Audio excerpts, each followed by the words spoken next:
विमल बहुत परेशान था। उसे समझ में नहीं आ रहा था कि वो इस परिस्थिति से कैसे निपटे। वो अपनी माँ को बहुत चाहता था, किंतु उसकी पत्नी और बच्चे उसकी माँ से बहुत दूर भागते थे, क्योंकि उसकी माँ की एक आंख नहीं थी, साथ ही उसकी कमर भी झुकी हुई थी। वैसे वह अपना काम सब खुद कर लेती है, किंतु फिर भी वो उसकी पत्नी और बच्चों को देखने के लिए हमेशा तरसती थी। दादी, आप ऊपर के कमरे में जाओ, मेरे दोस्त आ रहे हैं, विमल के बेटे अखिल ने बड़े बेरुखी से कहा। पर बेटा, मैं तो यहाँ बहुत दूर बैठी हूँ, विमल की माँ ने बहुत प्यार से कहा। नहीं, आप उनके सामने मत रहो, वो मुझे चिढ़ाते हैं, अखिल ने जोर से डांटते हुए कहा। क्या हुआ अखिल, क्यों चिल्ला रहे हो? विमल की पत्नी कामिनी ने किचन से ही आवाज लगाई। देखो ना माँ, ये दादी यहीं ड्राइंग रूम में बैठी हैं और मेरे दोस्त आ रहे हैं, अखिल ने शिकायत भरे लहजे में कहा। माँ जी, आप ऊपर चली जाओ, क्यों हम लोगों को नीचे दिखाने की कोशिश कर रही हो? कामिनी ने बेटे का पक्ष लेते हुए कहा। बेचारी सरस्वती चुपचाप उठकर जीने के सहारे ऊपर जाने लगी। कमर झुकी होने के कारण उन्हें ऊपर चढ़ने में बहुत परेशानी हो रही थी, किंतु वो पूरी ताकत से ऊपर के एक अकेले कोने वाले कमरे में जाकर बैठ गईं। विमल बाजू के कमरे से सब सुन रहा था। उसे कष्ट हो रहा था कि उसकी माँ को अपमानित होना पड़ रहा है, किंतु वो असहाय था। अगर वो कुछ कहता है तो पत्नी और बच्चे उसका विरोध करने लगते हैं। चूंकि वो एक अधिकारी था, उसका सामाजिक स्तर बहुत ऊंचा था। उसकी ससुराल भी एक उच्च घराने में थी, अतः वह चुपचाप इस तरह हर दिन अपनी माँ को अपमानित होते देखता रहता था। रात को विमल की पत्नी ने कहा, देखो जी, अब कुछ करो। कल कलेक्टर साहब की पत्नी आई थी, माँ जी उनसे मिली। मुझे बहुत शर्म आ रही थी बताते हुए कि ये मेरी सास है। मैंने कह दिया कि दूर की रिश्तेदार हैं, इलाज कराने आई हैं। विमल को रोना आ गया, किंतु फिर भी वह चुप रहा। उसे समझ में नहीं आ रहा था कि वो क्या करे। अपने बेटे की स्थिति को सरस्वती अच्छी तरह से जानती थी और बेटे को कोई कष्ट ना हो, इसलिए वो हर बात को चुपचाप सह लेती थी। विमल बहुत उदास रहने लगा। एक तरफ परिवार तो दूसरी ओर माँ। आखिर माँ से अपने बेटे की यह हालत नहीं देखी गई। एक दिन उसने अपने बेटे से कहा, विमल, बहुत दिन हो गए हैं, मैं अपने गांव जाना चाहती हूँ, मुझे वहां पहुंचा दो। मेरा यहाँ मन नहीं लग रहा है। किंतु माँ, वहां तो कोई नहीं है, तुम्हारी देखभाल कौन करेगा? विमल ने आश्चर्य से पूछा। अरे, सब गांव वाले तो हैं और वो तुम्हारे मामा जी तो उसी गांव में रहते हैं, माँ ने बोला। कामिनी को तो यह सुनकर जैसे मजा ही आ गया।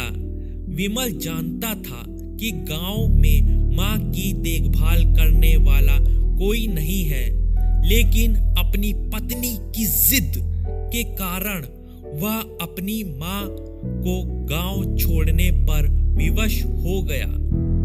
माँ को गांव छोड़कर आते वक्त उसे रोना आ रहा था तथा अपनी बेबसी पर गुस्सा भी आ रहा था, किंतु परिवार, पत्नी और समाज ने उसके इन मनोभावों को दबा दिया और वो सुकून सा महसूस करने लगा। कुछ दिनों के बाद उसके चाचा, जो अमेरिका में रहते थे, आने वाले थे। जब विमल बहुत छोटा था, उसके पिता जीवित थे, तब वो भारत आए थे और उसके बाद वो अब भारत आने वाले थे। पूरा परिवार और आस पड़ोस बहुत उत्साहित था। अमेरिका से विमल के डॉक्टर रमेश चाचा आ रहे थे। डॉक्टर रमेश ने जैसे ही घर में कदम रखा, सबने मिलकर बहुत उत्साह से उनका स्वागत किया। क्यों विमल, भाभी नहीं दिख रही, कहाँ हैं? डॉक्टर रमेश ने पूछा। जी, वो गांव में रहती हैं, यहाँ उनका मन नहीं लगा, कामिनी ने सपाट लहजे में उत्तर दिया। डॉक्टर रमेश ने विमल की ओर देखा तो विमल ने अपनी आंखें झुका ली। डॉक्टर रमेश सब समझ गए। बोले, कल हम भाभी से मिलने गांव चलेंगे सब लोग। दूसरे दिन सभी लोग गांव के घर में पहुंचे। देखा कि सरस्वती को बहुत तेज बुखार है और वो पलंग पर असहाय पड़ी है। डॉक्टर रमेश दौड़कर सरस्वती के पास गए, उनके पैर छूकर रोने लगे। सरस्वती की ये हालत उनकी कल्पना से परे थी। वाह बेटा विमल, तूने तो नाम उजागर कर दिया। अपनी माँ की ये हालत देखकर तुझे तो शर्म भी नहीं आ रही होगी, डॉक्टर रमेश ने विमल को डांटते हुए कहा। नहीं देवर जी, विमल का कोई दोष नहीं है, मैं खुद गांव आई थी। सरस्वती ने अपने बेटे का बचाव किया। मुझे सब पता चल गया भाभी, आप चुप रहो। क्यों बहू, तुम्हें अपनी सास का रूप पसंद नहीं है? समाज में तुम्हें इनकी वजह से शर्म आती है ना? डॉक्टर रमेश ने कामिनी से कहा। कामिनी निरुत्तर होकर विमल को देखने लगी। आज तुम जिस सामाजिक स्तर पर हो वो इन्हीं के संघर्षों की देन है।